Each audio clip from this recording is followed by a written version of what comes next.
And the threat of heavy rain has forced crews in Rockingham County to suspend the search for the last victim in the deadly tubing accident on the Dan River in Eden. Teresa Villano, who you see here, is still missing tonight. She's 35 years old. Family members tell us she is pregnant. She has been missing since last Wednesday after she and 8 of her family members went tubing in the Dan River. They launched near Eden. Later that evening, all of them plunged some 8 feet over the dam near the Duke Energy steam station. No one knew what happened to them until a Duke Energy worker on Thursday afternoon spotted 4 of them at the bottom of the dam clinging to those tubes. Those 4 were rescued. The bodies of 4 others have since been found. The youngest victim, just 7 years old.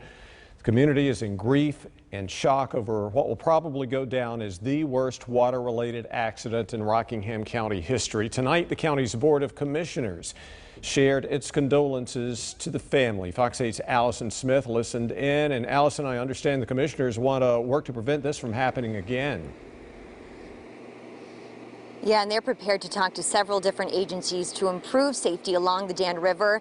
They said they're not sure if they're going to have anything formal to present to the community at their next meeting, but they said to expect to hear from them sooner than later. Meanwhile, everyone is still holding out hope that crews are going to find that last victim. Surviving the unthinkable. I can see about 5 or 6 floats, but I only see like one or two people on the corner of the concrete on the south side. I mean, on the south side of the dam. Okay. Opposite of the substation. 4 people made it out of the Dan River alive on Thursday after a family float trip ended in tragedy. 3 people, including a 14-year-old, were found dead that night. The body of a 4th tuber, 7-year-old Isaiah Crawford, was found on Sunday. I was driving by the scene, and yeah, I'm on a scooter, and I just looked over the edge of the bridge, and I seen it's a body laying here in the water. Rockingham County crews have spent the last 4 days searching miles of the Dan River by boat and air looking for Teresa Villano. In fact, a private citizen from Danville helped search the river because his boat could get into shallow waters.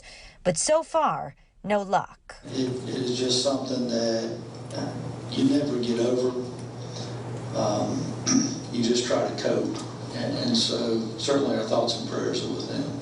Monday night, several Rockingham County commissioners expressed their commitment to preventing another tragedy on the water. I personally would like to see, some checks done, and I think we're working on some issues to work with DARPA and other organizations to take a real close look at our rivers about safety issues. Crews will continue to monitor the river for Teresa.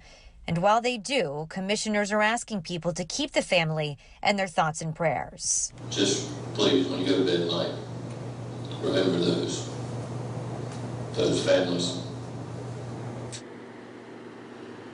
Okay, so we're anticipating rain in this area over the next 24 hours, which means those water levels could change. Rescue crews are hoping that might help turn up some evidence, letting them know where Teresa might have ended up.